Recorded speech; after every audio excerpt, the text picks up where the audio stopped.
want to talk to you a little bit about user-generated content. I'm going to tell you 3 stories on the way to one argument that's going to tell you a little bit about how we open user-generated content up for business. So here's the first story.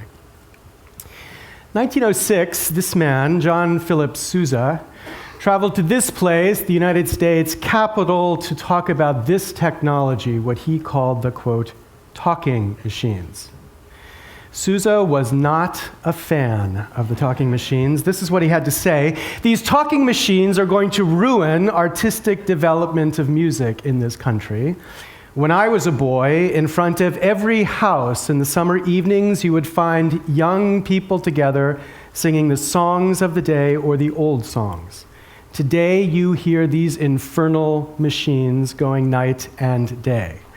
We will not have a vocal cord left, Sousa said. The vocal cords will be eliminated by a process of evolution, as was the tale of man when he came from the ape. Now, this is the picture I want you to focus on. This is a picture of culture. We could describe it, using modern computer terminology, as a kind of read-write culture. It's a culture where people participate in the creation and the recreation of their culture. In that sense, it's read-write. Sousa's fear was that we would lose that capacity because of these, quote, infernal machines. They would take it away. And in its place, we'd have the opposite of read-write culture, what we could call read-only culture. Culture where creativity was consumed, but the consumer is not a creator. A culture which is top-down, owned, where the vocal cords of the millions have been lost. Now, as you look back at the 20th century, at least in what we think of as the, quote, developed world, hard not to conclude that Sousa was right. Never before in the history of human culture had it been as professionalized, never before as concentrated, never before has creativity of the millions been as effectively displaced, and displaced because of these, quote, infernal machines. The 20th century was that century where, at least for those places we know best, culture moved from this read-write to read-only existence. So second, land is a kind of property. It's protected by law. As Lord Blackstone described it, land is protected by trespass law. For most of the history of trespass law, by presuming it protects the land all the way down below and to an indefinite extent upwards. Now, that was a pretty good system for most of the history of the regulation of land until this technology came along, and people began to wonder, were these instruments trespassers as they flew over land without clearing the rights of the farms below as they traveled across the country? Well, in 1945, Supreme Court got a chance to address that question. 2 farmers, Thomas Lee and Teenie Cosby, who raised chickens, had a significant complaint because of these technologies. The complaint was that their chickens followed the pattern of the airplanes and flew themselves into the walls of the barn when the airplanes flew over the land. And so they appealed to Lord Blackstone to say these airplanes were trespassing. Since time immemorial, the law had said you can't fly over the land without permission of the landowner. So this flight must stop. Well, the Supreme Court considered this 100 years tradition and said, in an opinion written by Justice Douglas, that the Cosbys must lose. The Supreme Court said, the doctrine protecting land all the ways to the sky has no place in the modern world. Otherwise, every transcontinental flight would subject the operator to countless trespass suits. Common sense, a rare idea in the law, but here it was. Common sense revolts at the idea. Common sense. Finally, before the internet, the last great terror to rain down on the content industry was a terror created by this technology, broadcasting. a new way to spread content, and therefore a new battle over the control of the businesses that would spread content. Now, at that time, the entity, the legal cartel that controlled the performance rights for most of the music that would be broadcast using these technologies was ASCAP. They had an exclusive license on the most popular content, and they exercised it in a way that tried to demonstrate to the broadcasters who really was in charge. So between 1931 and 1939, they raised rates by some 448%. Until the broadcasters finally got together and said, okay, enough of this. And in 1939, a lawyer, Sidney Kay, started something called Broadcast Music Incorporated. You know it as BMI. And BMI was much more democratic in the art that it would include within its repertoire, including African American music for the first time in the repertoire. But most important was that BMI took public domain works and made arrangements of them which they gave away for free to their subscribers. So that in 1940, when ASCAP threatened to double their rates, the majority of broadcasters switched to BMI. Now, ASCAP said they didn't care. The people will revolt, they predicted, because the very best music was no longer available because they had shifted to the second best public domain provided by BMI. Well, they didn't revolt. And in 1941, ASCAP cracked. And the important point to recognize is that even though these broadcasters were broadcasting something you would call second best, that competition was enough to break, at that time, this legal cartel over access to music. Okay, 3 stories. Here's the argument. In my view, the most significant thing to recognize about what this internet is doing is its opportunity to revive the read-write culture that Sousa romanticized. Digital technologies is the opportunity for the revival of these vocal cords that he spoke so passionately to Congress about.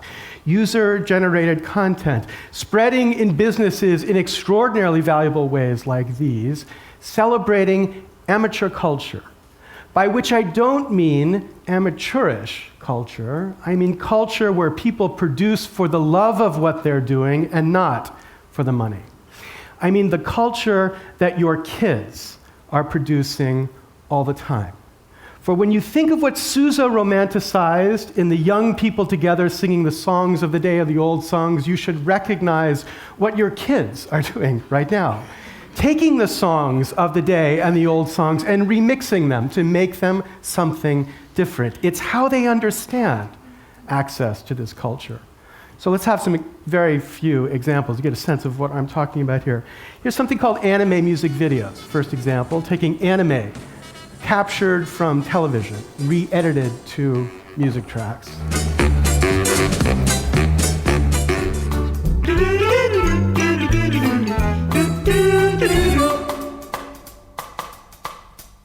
Phenomena. Phenomena. Phenomena.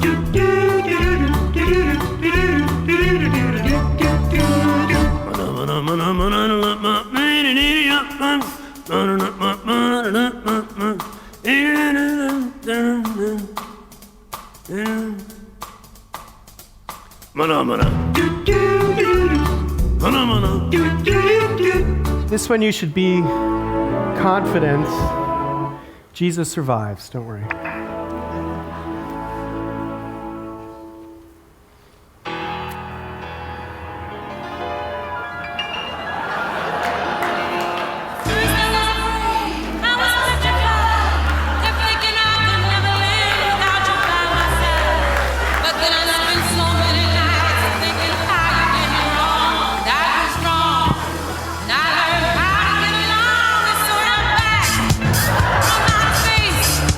I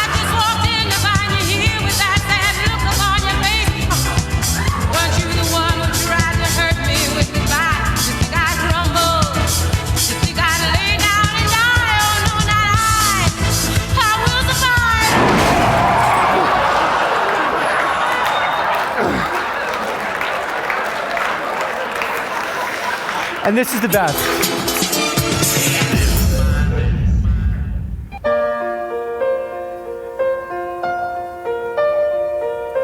My love, there's only you in my life, the only thing that's right. My first love, your every breath that I take, your every step I make. And I want to share all my love with you.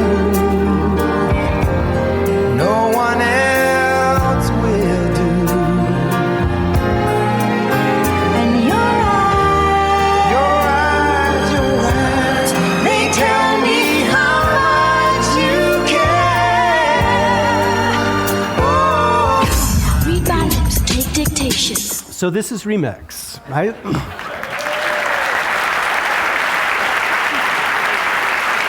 And it's important to emphasize that what this is not what we call, quote, piracy. I'm not talking about nor justifying people taking other people's content in wholesale and distributing it without the permission of the copyright owner. I'm talking about people taking and recreating, using other people's content, using digital technologies to say things differently. Now, the importance of this is not the technique that you've seen here.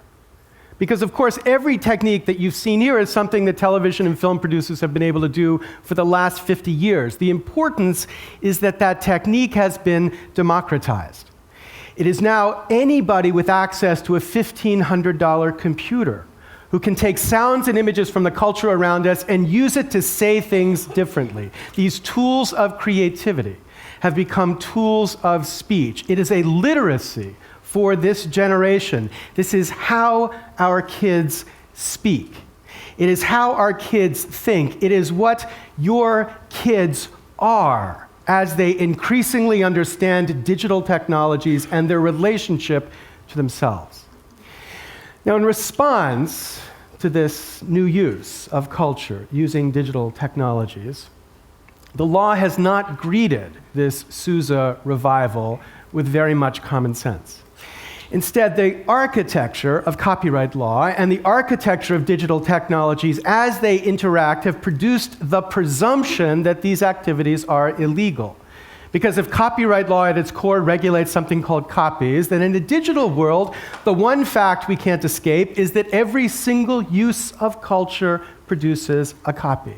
Every single use, therefore, requires permission. Without permission, you are a trespasser. You're a trespasser with about as much sense as these people were trespassers. Right? Common sense here, though, has not yet revolted in response to this response that the law has offered to these forms of creativity. Instead, what we've seen is something much worse than a revolt. There's a growing extremism that comes from both sides in this debate in response to this conflict between the law and the use of these technologies. One side builds new technologies, such as one recently announced that will enable them to automatically take down from sites like YouTube any content that has any copyrighted content in it, whether or not there's a judgment of fair use that might be applied to the use of that content. And on the other side, among our kids, there's a growing copyright abolitionism, a generation that rejects the very notion of what copyright is supposed to do, rejects copyright and believes that the law is nothing more than an ass to be ignored and to be fought at every opportunity possible. The extremism on one side begets extremism on the other, a fact we should have learned many, many times over. And both extremes in this debate are just wrong. Now, the balance that I try to fight for, I, as any good liberal, tried to fight for first by looking to the government. Total mistake, right?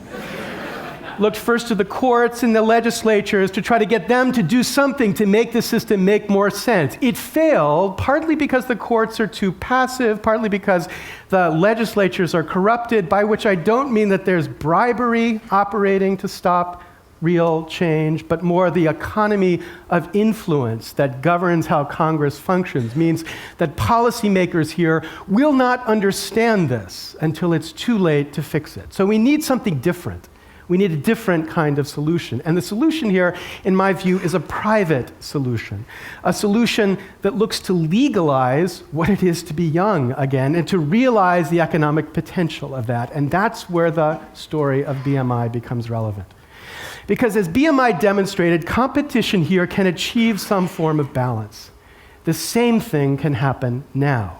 We don't have a public domain to draw upon now, so instead what we need is two types of changes. First, that artists and creators embrace the idea, choose, that their work be made available more freely.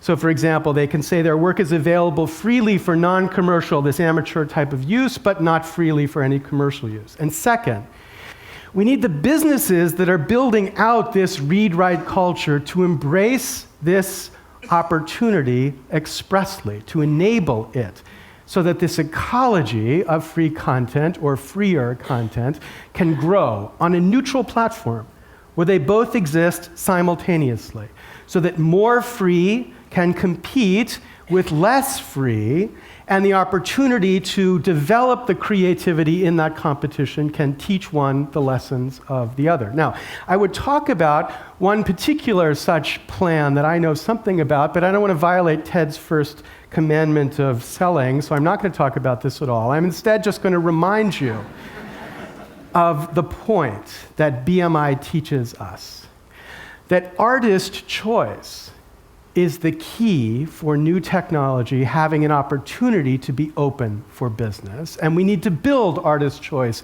here if these new technologies are to have that opportunity. But let me end with something I think much more important in business.